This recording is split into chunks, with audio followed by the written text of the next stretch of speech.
உறுப்பினர்கள் இப்பொழுதெல்லாம் கேட்பதெல்லாம் டேம் பற்றியதல்ல, தடுப்பணை தான். ஆனால் அதுதான் சரியாக கூட இருக்கிறது.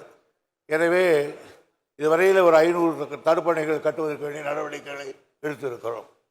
இந்த ஆண்டு நான் முதலமைச்சரத்தை மற்றவரை கேட்டிருக்கிறேன், ஒரு 1000 தடுப்பணைகளை வருகிற ஆண்டில் கொடுத்தால் கூடுமான வரையில் எல்லார் உறுப்பினருடைய கோரிக்கைகளையும் நிறைவேற்றப்படும்.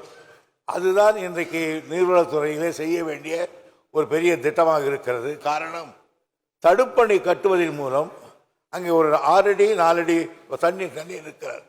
தண்ணீர் இருப்பதால் கிட்டத்தட்ட ஒரு பொருளாங்க 2 பொருளாங்க தண்ணீர் நீக்கி வைப்போம் வருஷம் முழுவதும்.